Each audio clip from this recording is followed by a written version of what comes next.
Hello students, welcome to our YouTube channel S3 coaching classes.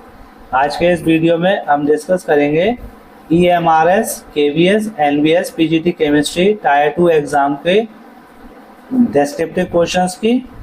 ये video UPGIC chemistry के main exam के लिए भी हेल्पफुल है, तो इस वीडियो को ज़्यादा से ज़्यादा लाइक कीजिए, अपने फ्रेंड्स के साथ शेयर कीजिए और हमारे चैनल S3 कोचिंग क्लासेस को ज़रूर सब्सक्राइब कर लें जिन्होंने भी अभी तक इसे सब्सक्राइब नहीं किया है, ताकि इस तरह की और भी वीडियोस आपके पास सबसे पहले पहुंचे। तो चलिए बिना देर किए शुरू करते हैं इस टेस्ट पेपर का क्वेश्चन नंबर 1।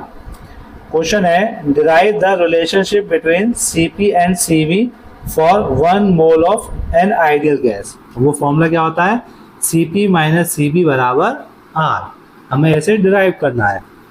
तो हम जानते हैं molar heat capacity at constant pressure को हम किससे डिनोट करते हैं? Cp।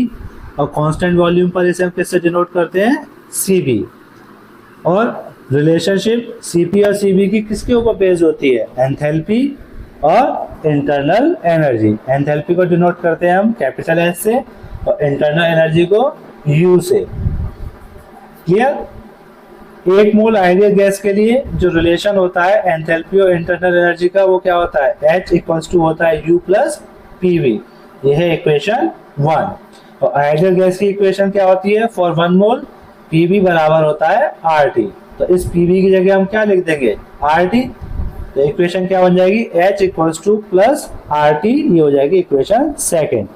अब इस इक्वेशन 2 को हम टेम्परेचर के रेस्पेक्ट में क्या करेंगे? डिफरेंशिएट कर देंगे। तो फॉर्मूला क्या हो जाएगा? dH/dt equals to du over dt plus RT over dt। तो क्या है? dH/dt बराबर du ओवर dt प्लस क्या हो जाएगा? R। T से T कैंसिल। इक्वेशन है 3। जैसा कि हम जानते हैं dH/dt किसके बराबर होता है? Cv के। और du ओवर dt किसके बराबर होता है? Cv के। तो ये फॉर्मूला क्या बन जाएगा? Cp बराबर Cv प्लस R। तो यहाँ से इस Cv को हम कहाँ ले जाएंगे? लेफ्ट हैंड साइड पर। तो क्या फॉर्मूला बन जाएगा? Cp माइनस Cv बराबर R। क्लियर? नेक्स्ट क्वेश्चन है, कंप्लीट द फॉलोइंग रिएक्शन। सबसे पहले क्या हो रहा है? फिनॉल। ये क्या है? फिनॉल है। और फिनॉल की रिएक्शन किससे हो रही है? H2Ni से। ये क्या है? इस रिड्यूसिंग एजेंट है। ये क्या करता है? इस बेंजीन रिंग को क्या कर देगा? रिड्यूस कर देगा। और A जो बनेगा वो क्या बन जाएगा? यहाँ पर साइक्लोहेक्सेनॉल बन जाएगा। फिनॉल किस में कन्वर्ट हो जाएगा? साइक्लोहेक्सेनॉल। इसकी रिएक्शन किससे हो रही है? Copper at 300 kelvin. तो हम जानते हैं कॉपर के साथ अगर हम एल्कोहल को हीट करते हैं तो वो क्या होता है? ऑक्सीडाइज हो जाता है। प्राइमरी एल्कोहल कन्वर्ट होता है किस में? एल्डिहाइड में। और सेकेंडरी अल्कोहल किस में कन्वर्ट होता है? कीटोन में। तो ये क्या है? सेकेंडरी अल्कोहल है। तो ये किस में कन्वर्ट हो जाएगा? कीटोन में। तो क्या बन जाएगा यहाँ पे? साइक्लोहेक्सेनॉन बन जाएगा। अब ये साइक्लोहेक्सेनॉन किससे रिएक्ट करेगा? NH2OH यानी कि हाइड्रोक्सिल अमाइन। तो ये क्या हो जाएगा? यहाँ पर कंडेंसेशन रिएक्शन होगी और जो C बनेगा वो क्या बन जाएगा? यहाँ से निकलेगा एक वाटर मॉलिक्यूल और ये क्या बन जाएगा? NOH। तो ये क्या बना? ऑक्साइन। और ये क्या है? C बनेगा ऑक्साइन। और जब ऑक्साइन एसिड के साथ रिएक्ट करता है तो यहाँ पे क्या होती है? बैकमैन रीअरेंजमेंट होती है। और ये बैकमैन रीअरेंजमेंट से क्या बना देगा? ये कुछ इस तरह से प्रोडक्ट बन जाएगा। यहाँ पर ये आएगा, ये NH और ये CO। तो जो D बनेगा वो ये बनेगा और इसका क्या नाम होता है? कैप्रोलैक्टम। क्लियर? तो D यहाँ पे क्या बन के आएगा? कैप्रोलैक्टम बनेगा। क्लियर? नेक्स्ट क्वेश्चन देखते हैं।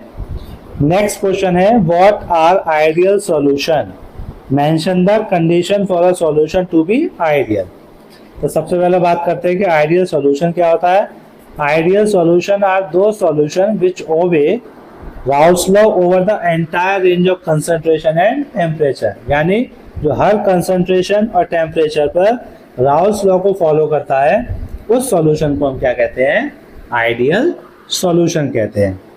इसकी कंडीशन की बात करें तो राउल्स लॉ के लिए फॉर्मूला होता है, अगर टू कंपोनेंट सिस्टम है तो उसमें फर्स्ट कंपोनेंट का पार्शियल प्रेशर किसके बराबर होता है, उसके प्योर सॉल्वेंट की पार्शियल प्रेशर को मल्टीप्लाई करते हैं किससे, उसके मोल फ्रैक्शन के साथ, तो क्या आता है, partial pressure of particular component आता है। तो अगर हम बात करें दो कंपोनेंट की, कंपोनेंट ए और कंपोनेंट बी की, तो ए के लिए क्या आएगा, पी ए बराबर P naught A X A, और बी के लिए क्या आएगा, पी बी बराबर P naught B X B. Second condition है इसकी, सेकेंड कंडीशन है on mixing neither heat release nor absorb, यानी अगर हम दो सॉल्यूशन को मिक्स कर रहे हैं तो क्या होना चाहिए, वहाँ हीट ना तो रिलीज होनी चाहिए ना एब्जॉर्ब होनी चाहिए, मीन्स डेल्टा एच मिक्सिंग 0 होनी चाहिए। थर्ड कंडीशन क्या है, on mixing total volume should be equal to sum of volume of both component, यानी जब हम मिक्स करेंगे दो कंपोनेंट के सॉल्यूशन को तो क्या होगा, उसके जो वॉल्यूम का चेंज है वो क्या आना चाहिए, 0 आना चाहिए, यानी जो टोटल वॉल्यूम है वो दोनों कंपोनेंट के वॉल्यूम को सम करने के इक्वल होना चाहिए। चौथा पॉइंट है, after mixing the interaction of solute solvent AB should be same as interaction of solute A and solvent BB, यानी जब हम दो सॉल्यूशन को मिक्स कर रहे हैं, सपोज करते हैं, मानते हैं कंपोनेंट A का सॉल्यूशन है और कंपोनेंट B का सॉल्यूशन है, जब हम उन दोनों को मिक्स करेंगे तो क्या बनेगा, AB बनेगा, यानी A और B के बीच में इंटरेक्शन होगा, तो जो इंटरेक्शन A के बीच में था और B के बीच में था, वही इंटरेक्शन दोनों को मिक्स करने के बाद ए बी के बीच में भी होना चाहिए, तो वो क्या कहलाता है, आइडियल सॉल्यूशन कहलाता है। इसके एग्जांपल क्या है, बेंजीन और टॉलिन, ब्रोमो इथेन और आयोडो इथेन के सॉल्यूशन को हम क्या कहते हैं, आइडियल सॉल्यूशन कहते हैं। अगला प्रश्न है, what is Kohlrausch law of independent migration of ions, state its two application. तो कोलरॉश लॉ क्या कहता है, इसके according limiting molar conductivity of an electrolyte is equal to sum of molar conductivity of its individual ion, यानी अगर हम किसी species के लिए मोलर कंडक्टिविटी, उसकी लिमिटिंग मोलर कंडक्टिविटी बताने की बात करेंगे तो उसकी मोलर कंडक्टिविटी बराबर होगी किसके, उसके, अगर आयंस को हम सेपरेट करते हैं तो उन आयंस की जो मोलर कंडक्टिविटी है उसके सम के बराबर होनी चाहिए। क्लियर। अगर हम एप्लीकेशन की बात करें तो ये एप्लीकेशन इसकी फर्स्ट क्या है, calculation of lambda M naught for weak electrolyte, तो ये मोलर कंडक्टिविटी वीक इलेक्ट्रोलाइट की कैलकुलेट करने के काम आता है।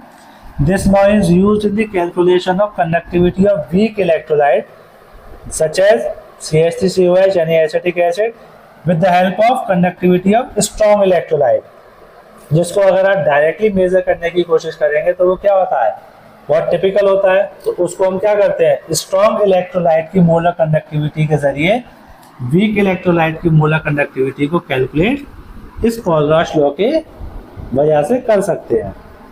सेकंड है डिग्री ऑफ डिसोसिएशन, जिसको हम किससे डिनोट करते हैं, अल्फा से, तो इसकी हेल्प से हम क्या कर सकते हैं, डिग्री ऑफ डिसोसिएशन कैलकुलेट कर सकते हैं, किस फॉर्मूले से, alpha equals to lambda m c over lambda M naught, यहाँ लैम्डा एम नॉट क्या है, molar conductivity at infinite dilution, और लैम्डा एम सी क्या है, molar conductivity at any concentration. Clear. अगला क्वेश्चन है, explain the following, Reimer Tiemann reaction, Hofmann bromamide degradation और Kolbe reaction. तो चलिए इन्हें वन बाय वन डिस्कस करते हैं। सबसे पहले बात करते हैं रीमर टीमन रिएक्शन की। क्या होती है ये, when phenol react with chloroform in the presence of aqueous NaOH, Then aldehyde group introduced at ortho position to form orthosalicylaldehyde as a main product. यानी जब फिनॉल क्लोरोफॉर्म से रिएक्ट करता है किसी बेस की प्रेजेंस में तो क्या होता है, ऑर्थो और पैरा पोजीशन पर CHO ग्रुप आता है, जिसमें ऑर्थो वाला क्या होता है, मेन प्रोडक्ट होता है, या हम कह सकते हैं मेजर प्रोडक्ट होता है। ऐसा क्यों होता है, क्योंकि यहाँ पर यह हाइड्रोजन बॉन्डिंग की वजह से ऑर्थो वाला प्रोडक्ट जो है वो मेजर होता है।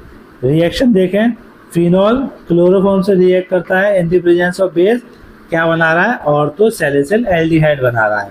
मैकेनिज्म देखें इसकी, तो सबसे पहले क्लोरोफॉर्म क्या करेगा, बेस से रिएक्ट करेगा और सबसे पहले क्या बनाएगा, एक इंटरमीडिएट बनाएगा जिसका क्या नाम होता है, डाइक्लोरोकार्बीन। फिर सेकेंड स्टेप में क्या होता है, फिनॉल किस में कन्वर्ट होता है, पहले फिनॉक्साइड में, और फिर ये फिनॉक्साइड में क्या होगा, ये इलेक्ट्रॉन यहाँ ट्रांसफर होंगे और ये इलेक्ट्रॉन अटैक करेंगे किस पर, इस डाइक्लोरोकार्बीन पर, क्योंकि ये कैसा है, इलेक्ट्रॉन डेफिशिएंट है। यहाँ से इलेक्ट्रॉन ट्रांसफर हुए इस कार्बन पे, तो इस पर क्या आएगा, नेगेटिव, और ये क्या आ जाएगा, कार्बन ऑक्सीजन के बीच में डबल बॉन्ड आ जाएगा। फर्दर यहाँ जो हाइड्रोजन है वो क्या करेगा, यहाँ इलेक्ट्रॉन ट्रांसफर कर देगा, ये इलेक्ट्रॉन वापस यहाँ आएंगे और ये हाइड्रोजन कहाँ आके अटैच हो जाएगा, इस कार्बन पर, तो ये स्पीशीज बनेगी। फर्दर यहाँ पर एक्वस एनुअल से रिएक्शन होगी, कौन सी, SN2 मैकेनिज्म के थ्रू क्या होगा, एक क्लोरीन को कौन रिप्लेस कर देगा, ये OH रिप्लेस कर देगा। फर्दर क्या होगा, ये हाइड्रोजन अपने इलेक्ट्रॉन यहाँ ट्रांसफर करेंगे और क्या होगा, एक यहाँ से क्लोरीन क्या होगा, रिमूव हो जाएगा, तो यहाँ निकल जाएगा एक क्लोराइड आयन और ये किस में कन्वर्ट हो जाएगा, CHO में। फर्दर प्रोटोनेशन होगा और हमें क्या मिल जाएगा, ऑर्थो सैलिसिल एल्डिहाइड मिल जाएगा। तो ये है मैकेनिज्म रीमर-टीमन रिएक्शन की। नेक्स्ट है Hoffmann bromamide degradation. Hoffmann bromamide degradation में क्या होता है, when primary amide react with Br2 in aqueous NaOH और KOH, क्या मिलता है हमें, प्राइमरी अमाइन मिलता है, जिसे हम क्या कहते हैं, हॉफमैन ब्रोमोएमाइड डिग्रेडेशन कहते हैं।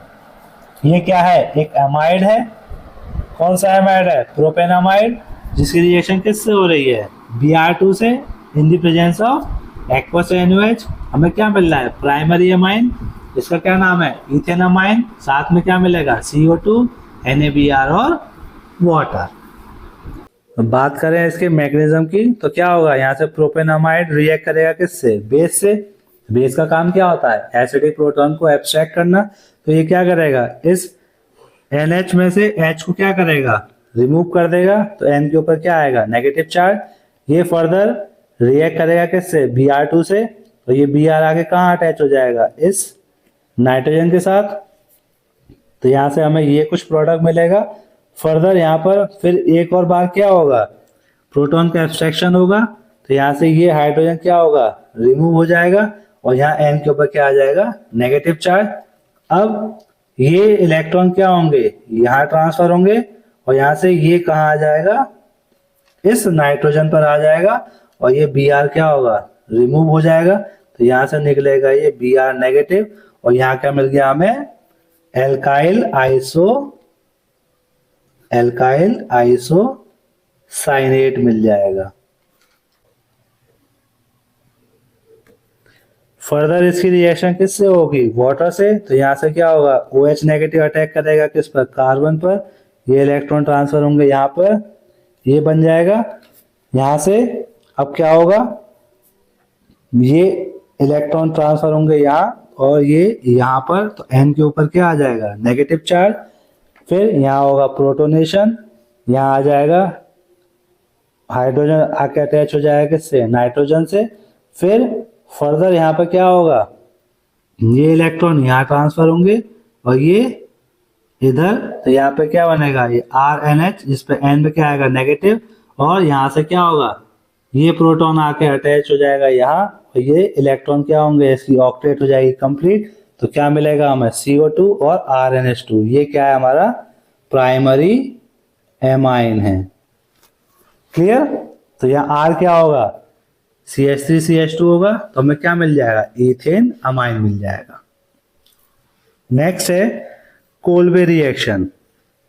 कोल्बे रिएक्शन क्या है, when phenoxide ion react with CO2 at 400 Kelvin and 4 to 7 bar pressure। यानी फिनोक्साइड आयन रिएक्ट करेगा किससे, CO2 से। टेम्परेचर क्या लेंगे 400 केल्विन, प्रेशर क्या रखेंगे 4 to 7 बार। तो क्या मिलेगा हमें, सैलिसिलिक एसिड मिलता है। इस रिएक्शन को हम क्या कहते हैं, कोल्बे रिएक्शन। तो यहाँ पे क्या होगा, ये फिनोक्साइड आयन CO2 से रिएक्ट करेगा और ऑर्थो पोजीशन पे क्या आ जाएगा, C OH ग्रुप आ जाएगा। इसी को हम क्या कहते हैं, सैलिसिलिक एसिड कहते हैं। मैकेनिज्म में क्या होगा, ये फिनोक्साइड आयन रिएक्ट करेगा किससे, CO2 से, ये अटैक कर देगा इस पर, ये इलेक्ट्रॉन ट्रांसफर हो जाएंगे यहाँ। फर्दर क्या होगा, यहाँ पर यहाँ का जो हाइड्रोजन है वो क्या करेगा, अपने इलेक्ट्रॉन्स यहाँ दे देगा और ये इलेक्ट्रॉन यहाँ दे देगा। तो यहाँ पर क्या आएगा, फिर वापस से ये O- बन जाएगा और फर्दर यहाँ पर क्या हो जाएगा, प्रोटोनेशन, जिससे हमें क्या मिल जाएगा, सैलिसिलिक एसिड का यहाँ फॉर्मेशन होता है। क्या होता है, सैलिसिलिक एसिड बनता है।